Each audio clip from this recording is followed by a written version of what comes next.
I think that every so often you have to refine your niche and refine what you're passionate about because it changes. If you don't grow, then your business doesn't grow. And I think that they should be together.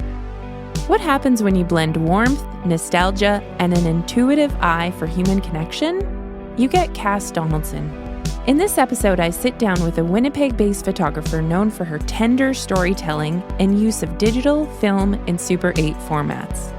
Kass opens up about the behind the scenes of shooting weddings for over a decade, how anxiety has shaped her approach to photography, and why she's learned about creating space for people to be themselves in front of the camera.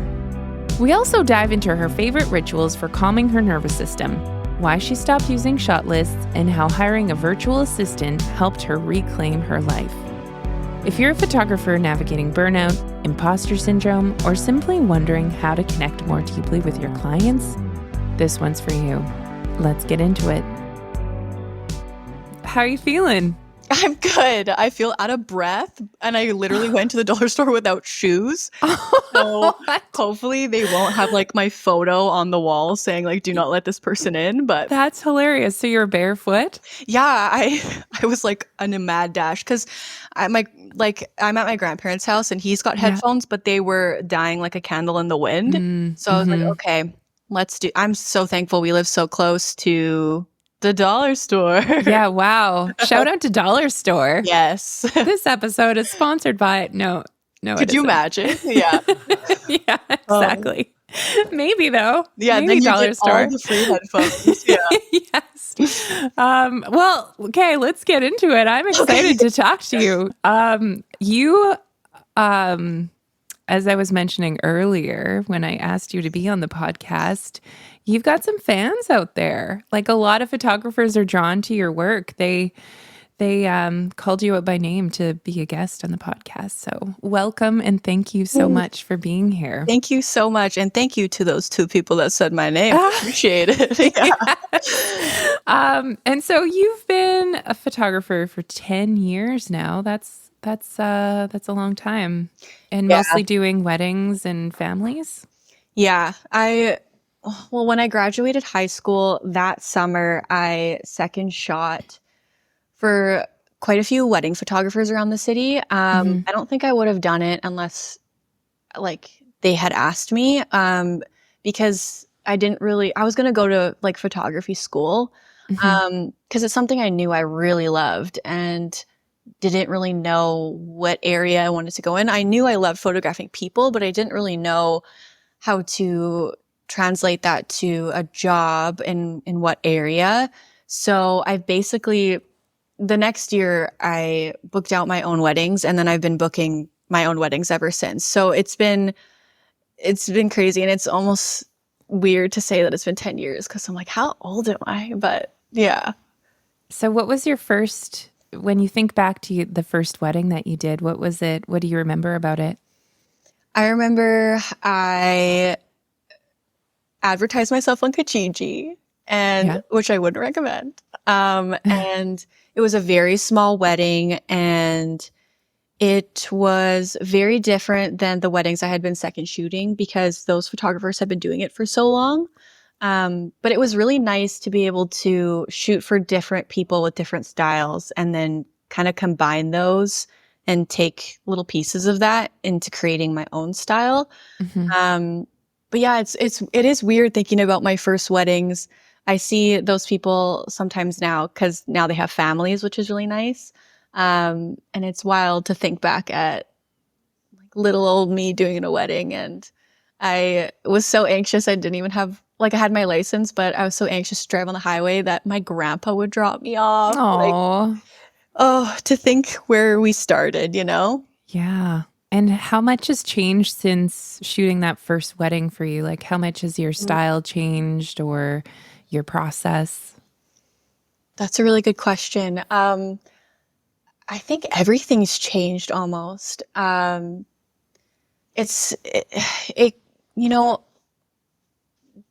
weddings in the beginning, not knowing what I liked, what I didn't like. I hear a lot of people talk about trial and error, and that's exactly what it is seeing like what goes wrong and what goes right and kind of growing from that. And now I feel that I'm in a stage where I'm constantly wanting to grow and do different things, but I feel much more confident with going into a wedding and knowing exactly kind of what's going to unfold almost in a way. Like there's a lot of emotional aspects with connection and different relationships with people that are always different at every wedding.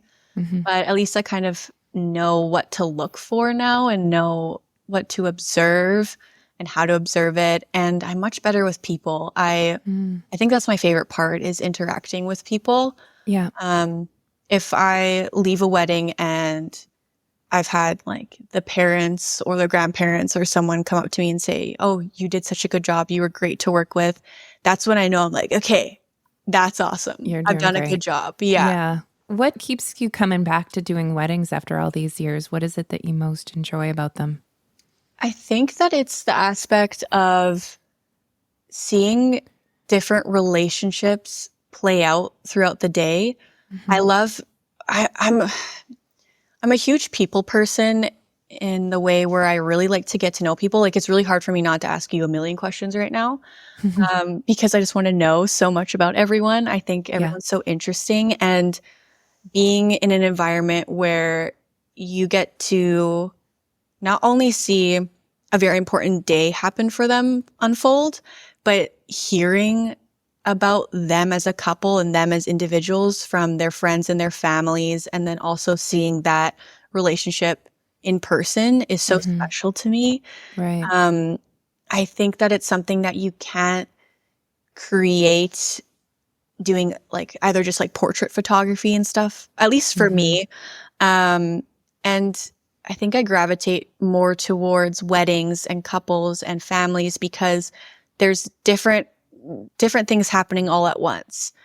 It's like several kinds of shoots in one day almost. Exactly. It's like documentary, it's portraiture, there's a lot going on. It's you're right. It's everything mixed into one, and it's just something that I value so much. And I also think that being somebody who likes to make other people feel really comfortable, doing weddings and couples and stuff like that, how I do it, I think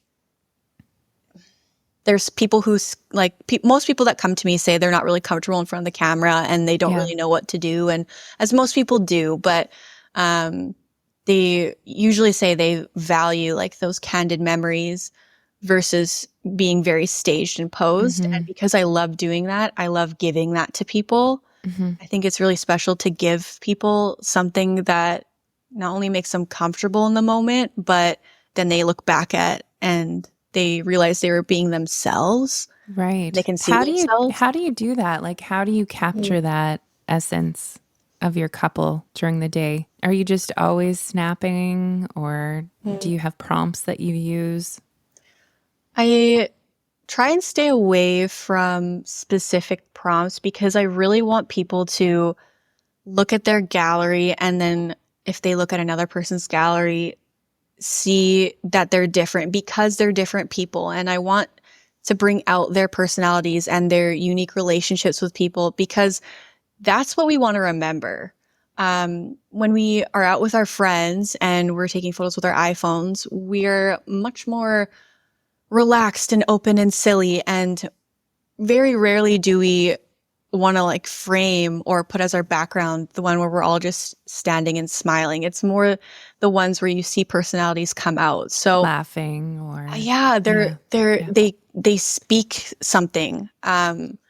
They give you a feeling, and for me it's just communicating with people and being myself.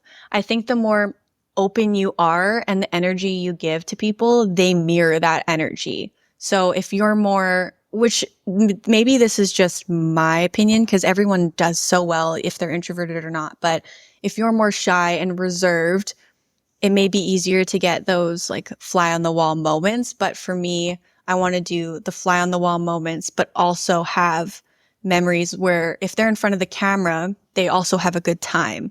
So I usually will pep talk people a little bit beforehand, of course.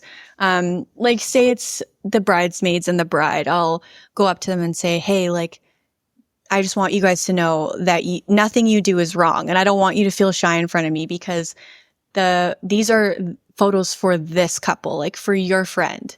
Don't think about it as something that's going to go on social media. Think about it as her memories and photos you guys are going to look back on. And she wants to see your personalities come through. She wants you guys to be yourselves because the more you're being yourself, the more she can be herself. And that's going to mean everything. Do you find that while you're shooting a wedding that you try and capture the same sort of shot for like every bride or every couple?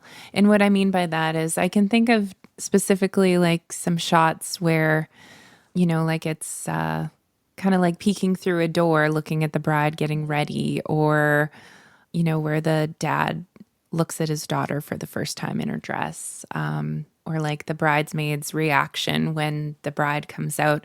Are there certain shots that you try and get for every single wedding, or does it depend on the day? Do you just like to kind of feel it out? I almost feel like it's a mix of both. I think that what I've learned is the more you go in with expectation, the more you're almost limiting yourself from what's actually unfolding in front of you, because you're looking for those specific things.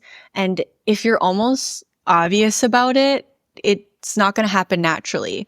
And if it does happen, it's not a way that they would actually do it, if that makes sense. And I love that. oh, good. Yeah. But yeah, I think that there's shots for sure that in your head you're thinking of as a photographer, but I'm almost looking more for moments. Authentic moments. Yeah. And, you know, like you said, like the dad looking at the bride, or I'm big into grandparents. I love grandparents. And I think that I love to observe throughout the day. And if I see something happening, I want to be there to capture it. So like if there is a moment with the dad and the bride, I may have that in my head saying, oh, this would be a nice shot to do, but it almost also is specific to the couple. And if I love to chat with my couples, I want to get to know them. And more importantly, I want to get to know what's important to them and what they value. Because if a bride tells me that she has a very special relationship with her dad, then I know, okay, I'm going to look for those moments all day today. And if there's a time where I can not necessarily make the moment happen, but direct a scenario for a moment to happen, then I feel really good about that, because then I know, okay, they've had that moment together. She's going to value that so much. And what I mean by that is if she says, okay, well, this is going to be the most random example, but if we love like drinking Coke together or something, then you can say, okay, well, I can pull her aside in the evening if they haven't had those interactions and say, hey, like, do you want to go grab a Coke and like bring it to your dad? And then you can kind of watch as that happens. Right. But I think it is more special when things kind of happen on their own. Yeah.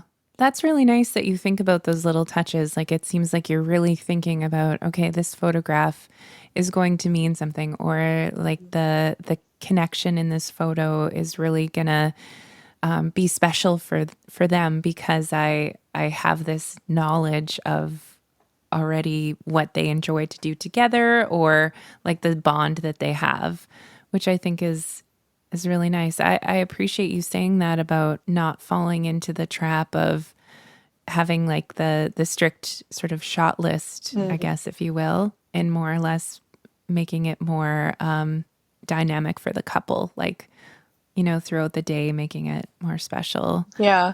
What do you not like about weddings or shooting weddings? I honestly love it so much that it's hard for me to think of something I don't like. I do think that now in my career right now, this doesn't happen as often, but when people are limiting you to a shot list, I don't love that, because I think that I overthink it and my brain thinks I need to get these shots. So you're almost, and I don't love that copy and paste aspect. I don't think that naturally shows who people are and their moments happening, but I totally get it because I understand, of course, you're going to look on Pinterest and Instagram and stuff and see something and say, oh, I want to recreate that. But I do find that if it's an extensive list, it does really box the photographer in. Yeah, of course. You know? Yeah. And then you're almost comparing it to what you're already seeing. You know what I mean? Exactly. And not every circumstance and location is going to make it that idyllic Pinterest worthy photo that this person is hoping for. So yeah, I could see that being very stifling. I know that you shoot in multiple formats, so film and digital and also Super 8. How do you decide which medium to use? Like, how do you know which camera you want to use for a shot? Well, I'm quite insane and I have so many cameras strapped to my body.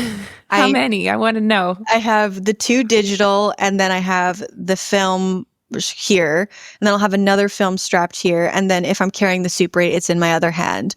I look insane. I feel insane, but it's so worth it. Because I'm someone who leaves my bag everywhere.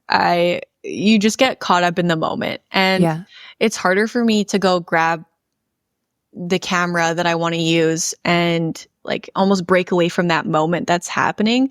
So I do love to have all these different cameras on me.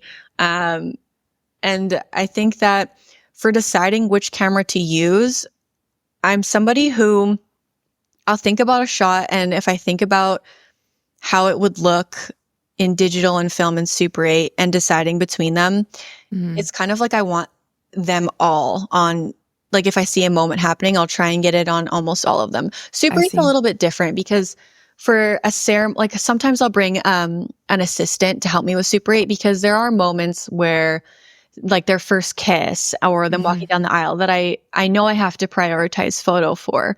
So it's nice to have somebody else grabbing those shots because they're so full of life, especially the walkout. And I think that for Super 8 specifically, the moments I really like to capture on there are the full of life moments that are happening. People are interacting. I'll even get them to interact with the Super 8 because it has a very home movie element to it. Quality. Right. Yeah, for sure. Yeah. And even seeing like people wave at the camera or do something fun in front of it, when you get it back, it just looks so, you're just so brought back to that moment and it looks so nostalgic. And so I think for film photo, I'll usually shoot a digital version of it just in case, just so I know I have it and I can look back on it. And then for film, it's nice to do it a little bit differently, see it through a different lens and capture it as well. Now, there are photographers that I love, like Daniel Kim. He's amazing. There's a couple other ones as well where the way they photograph film is very street photography, like influenced, where it's like wider and they have a lot going on in that shot. I have such a love for that. I know film can look so beautiful in the portrait aspect, but again, that's something I can do on my digital. It does look very beautiful in film as well, but I think that if you are looking for those moments, they just photograph so well on film with life happening in them. Right. Not just a standstill moment. Yeah. Do you think that Super 8 is a trend or do you think it's here to stay? You know, I got a Super 8 camera, not to be like I'm a trendsetter because no one thinks that, but I got it before the Super 8 craze kind of came into play. I got it because I thrifted it and I thought it was a super cool camera. Little did I know how expensive it is. Has become now. Yeah. The demand. Yeah. Yeah. It's quite, I've booked a few weddings because people see the Super 8 and they know that they want the style to translate both photography and Super 8. I think that it's something that should stay because what I tell couples when they want video for their day, but they're not sure if they want to hire a full-on videography team. And this is no shade to videography teams because they're great. We need them. Everyone has a different style. But I think that if you're wanting something that isn't, intrusive isn't the right word, but it's just something that you pop up, you quickly take a little video of, and then it's gone. Whereas you're not miking people up. Is it SJ? Yes. Yeah. SJ, you're very valuable with your audio. That's not what I mean, but I was getting insulted. I know. I was like, how do I say this? No, but there's less of a production element to Super 8 than there is with videography. And I'm not saying everyone, because there's lots of people who do it amazing and they do it in their own way and not specifically very production based, but it's definitely something that is easy for your guests, and it's not set up in the way, and it's just it's very in the moment. So I think that people gravitate towards that, at least some of my couples, because they already don't really feel comfortable in front of the camera. They don't love the idea of being in front of the camera. So to have something that they barely even notice capturing a moment, I think is something that kind of sells them on that. Yeah. How many rolls do you shoot of Super 8 during a wedding? So one roll is about 3 minutes, which is really short. But if you're just capturing little clips and little highlights throughout the day, it actually does a really good job. I'll always shoot 2 for the one that they book, because with film, I'm so scared that something's going to go wrong. They're old cameras, but I mean, it does show how great they were built because they've lasted so long. So I typically will shoot 2 rolls for the one that they book. And it's kind of nice because then they're getting a little bit of everything, and then I don't have to limit myself for, if a moment's happening, to only shoot it for this many seconds, if that makes sense. So that makes sense. Yeah, I typically will bring about 4 rolls to a wedding, I'd say. Okay. How much does it cost to get a roll developed? It definitely depends on where you go. There is a Canadian company, I think they're called Niagara Films, Niagara Lab, that developed them. But I usually go to Pro 8mm. They're in the States, so there is that aspect of extra costs going to the States, especially now. But it's nice because they do the film, like you can buy the film and the processing all in one. Nice. And the way that they process things is just so beautiful. The color is so true to what you're seeing. So I would say, don't quote me on this, but maybe about like $150 to $200 per roll. Okay. Like for everything. And then do you edit it? Do you string all those rolls together? Like edit it in Premiere Pro or DaVinci Resolve, or how do you deliver the Super 8? So it comes to you digitally. They'll send it to your email, and it's all the shots are all in like one. So if there's 2 rolls, you'll get 1 movie per roll. Yeah. And so I'll take it in to Premiere Pro, and I'll basically chop up the 1 clip per moment. And then I'll kind of decide, okay, how do I want this kind of story to unfold a little bit? And then you can kind of clean it up a little bit, because if you're capturing people naturally interacting, there's always going to be a little bit of like a lull moment before or after, or like whatever the moment is, kind of cuts out a little bit. So I'll always clean it up a little bit and then put it together. I usually ask them what their favorite song is, or a couple songs, because that usually is like super sentimental to people. Yeah. And I'll clip it together with that.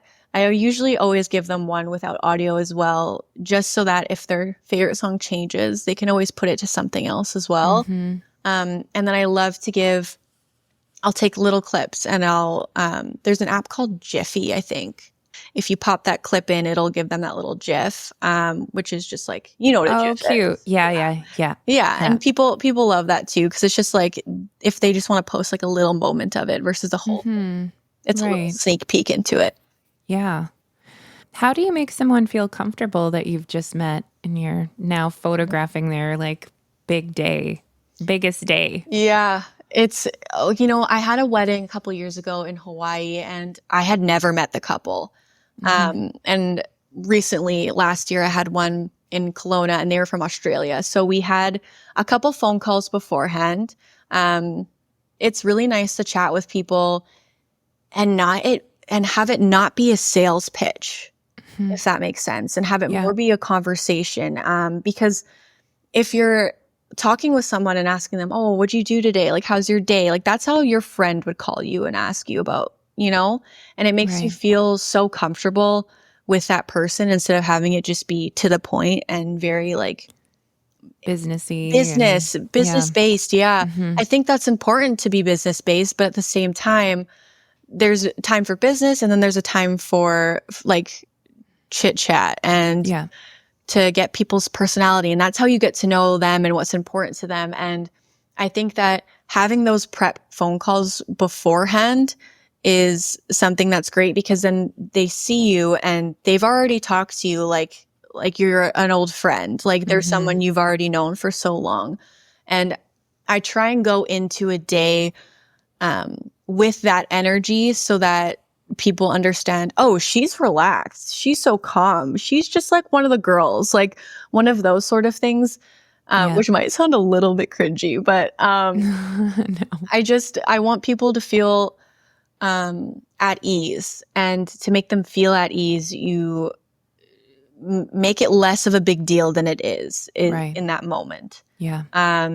Like it doesn't have to be so scary. Like when you first do the getting ready with the girls or the guys and you walk in, and if you go in with the energy of, oh, I've known these people forever, you tell yourself that, and that translates, and then they feel that way. So then they feel fine and comfortable in front of you and doing things with their people that they normally would. They don't feel like they have to be a certain way. Like I don't want to feel like someone's mom and getting them in trouble or walking into something. I want them to continue doing what they do. Yeah. Do you have an example or a story where someone's personality really came through once you're able to like break down that sort of initial barrier? One thing that like sticks with me is I've had a couple people say, oh, like my partner is very shy. They're just a shy person. I don't know how this will go. And getting to just relax and talk to them about their day, talk to them about their interests, and then having them say later, he was so relaxed. I've never seen him like this. Or, I can't like, especially with families too. If I've had kids that were really shy and the parents just say, I don't know how this just happened.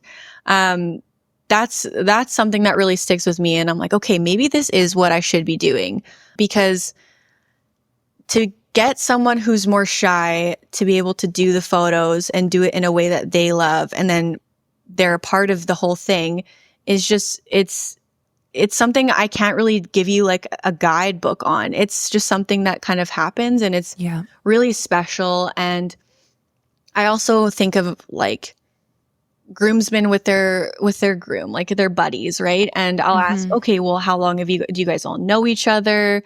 When did you guys meet? And, I'll even go up to the groomsmen aside from the groom and say, okay, like what is he like? Like, how was he today? And chat with them and say, is there anything you guys like really want to do that you guys have always done? And to watch a groom or bride or whoever, their friends, bring them out of their shell into a moment that's so fun and interactive and nice is something that's just so fun to be a part of.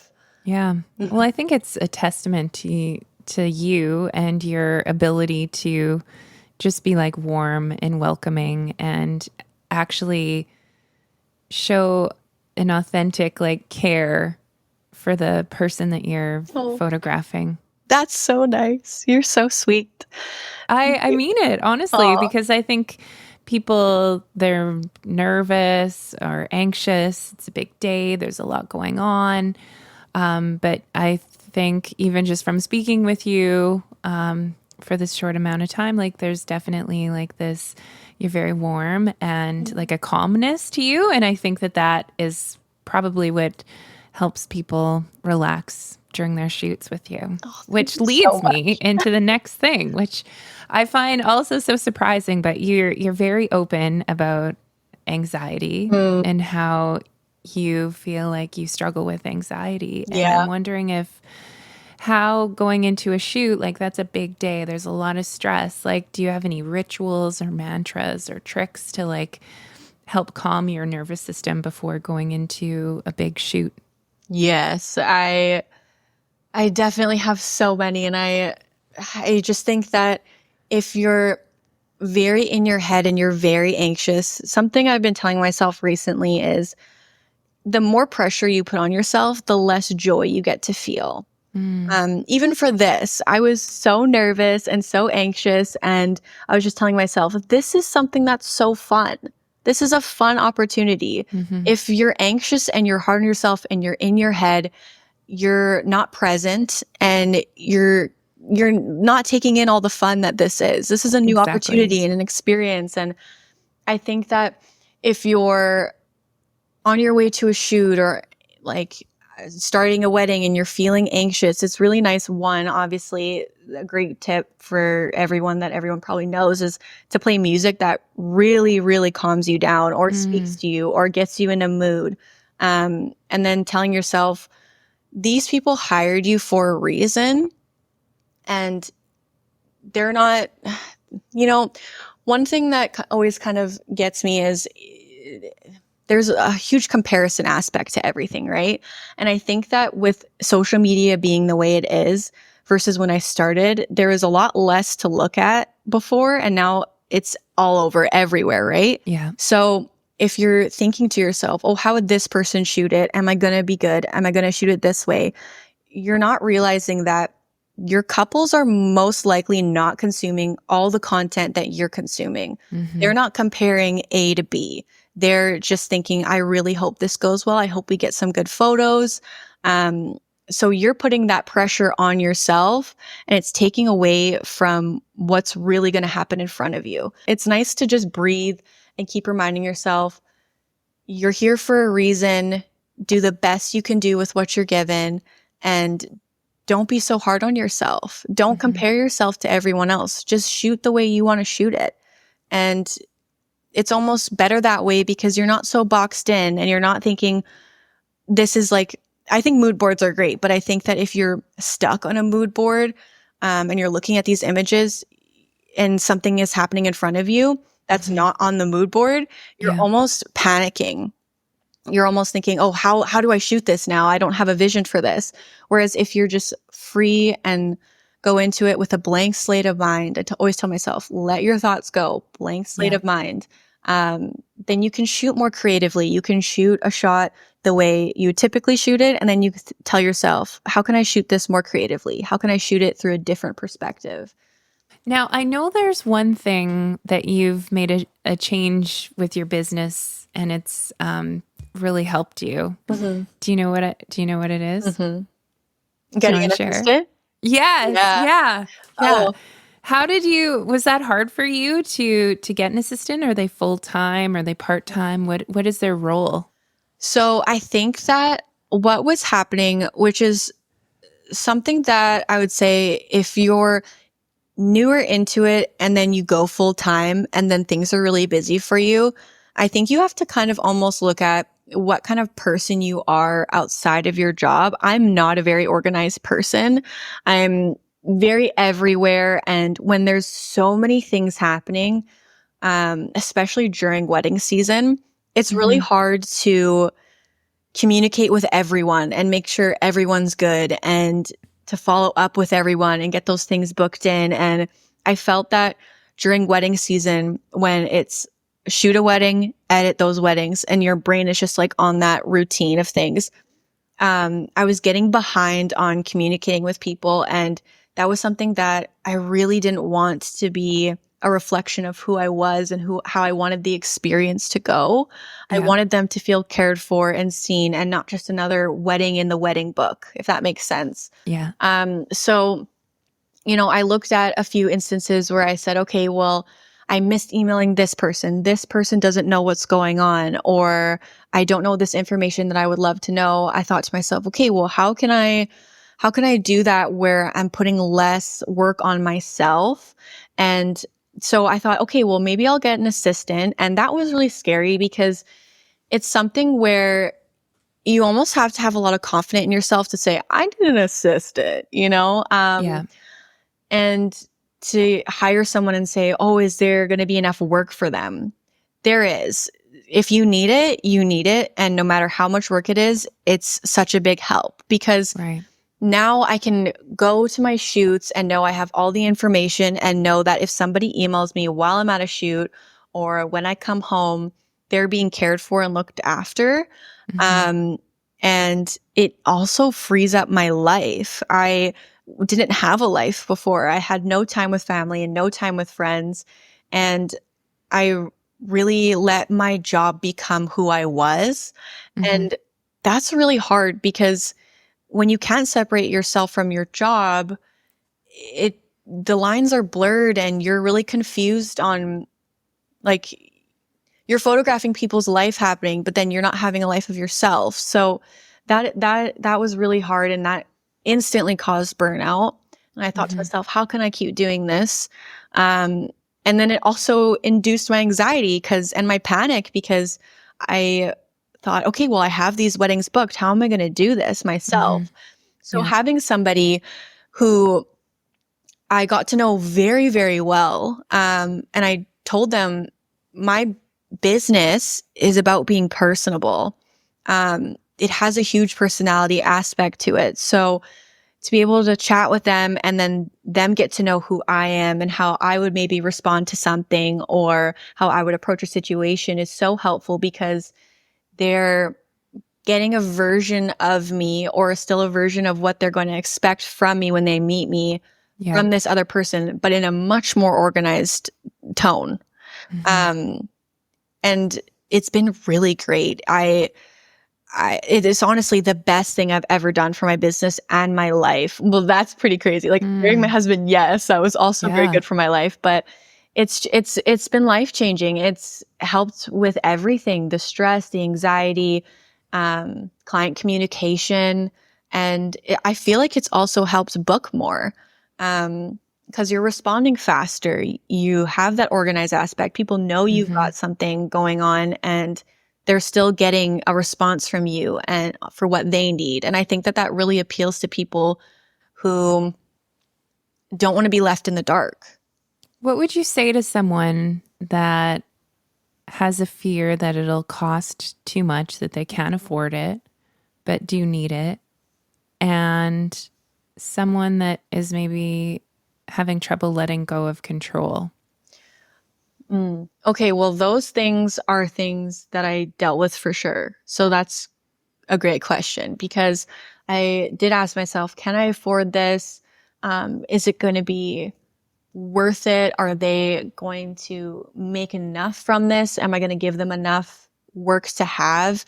And I think that if it's something you really need and it's affecting your business, I don't think that like getting less coffee or going shopping a little less or this or that is going to really affect you in a negative way. I think it's going to affect you in a positive way. I just told myself that I'm going to try this out. And if it doesn't go well, I'm going to let them know too. We're going to try this out for the year, the season.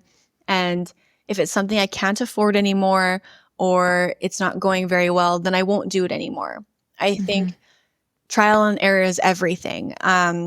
If it doesn't work out, it's not a big deal. Don't do it. But if it's something that you're noticing in your business and you're noticing that maybe you're even losing clients from, you're gaining that back by having someone there to help you book those clients. Right. And then also maybe an obvious thing is when you have an assistant and you know that you need to continue having an assistant, factor that into your pricing. Because that's a part of your job. It's an added expense. Yeah, it fixed is. cost. And they're benefiting from it as well. So that is important. What was your second question to that? Control. If you're having trouble letting go of an aspect of your business, but definitely need the help. Yeah, I would say control is a big thing, especially with me. I was worried about that because I was worried, okay, well, I feel like I'm booking all these people because I'm personable with them. So if I let that part go, am I going to see a negative impact from that? Yeah. Knowing what you don't want to let control go of, and then thinking, how can I have this person come in and help with those things and make it a seamless thing is kind of the best thing to do, because then once you realize it's going well, you don't feel like you need to control it anymore. Yeah. You can kind of let go and let the person take the reins. Once I realized, my assistant, whose name is Lauren, by the way, shout out Lauren. She's so great. Once she got to know my personality more and she was able to kind of respond in a way, like say she responds as herself and as me sometimes. So we'll always have a phone call if she needs to respond as me, because I'll do a quick little phone call. We'll go over things. She'll take down the notes, and then I know that she's got it. Is she a VA or? Yeah. Okay, yeah, nice. How did you find her?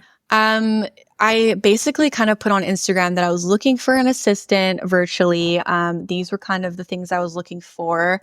And then it's kind of funny because she is my best friend's cousin. So it's kind of nice because I already had that pull towards her because it was a familiar, safe zone. Not that they're the same, but in ways, there's like a little bit of a relationship there, even if you hadn't met. Yeah, yeah. Sure. So we basically got together for lunch, and I honestly told her, hey, I don't even know what I'm looking for. I don't really know what I need. I just know that this is something I need to fix. So we kind of did it together. And I think that this is her third year with me. And yeah, I think if you're also going into it thinking, well, I don't really know what I need or what to ask for, so how is this going to go? Express that to that person. Yeah. Just start slow too, maybe. Start slow. Yeah. Go into it slowly. Don't have them jump into your emails and just start saying, hey, this is me. Like, that's super scary. But I think even having her see how I email people back and forth, so that she can almost like mimic that in a way, was really helpful. So does she log into your emails? Yeah, she logs into my emails, and then I also use HoneyBook, and she does that aspect for me. Like what she'll do is she'll shout out HoneyBook. Shout out HoneyBook. Yeah, that's so funny. But yeah, so she jumps on those programs and in the emails, and if I'm like, because now wedding season's starting and I'm starting to get really busy. So if she'll see an email pop up, she knows, is this something I can answer? Is this something I have to ask Kass about? Like we'll have a phone call once or twice a week to go over everything.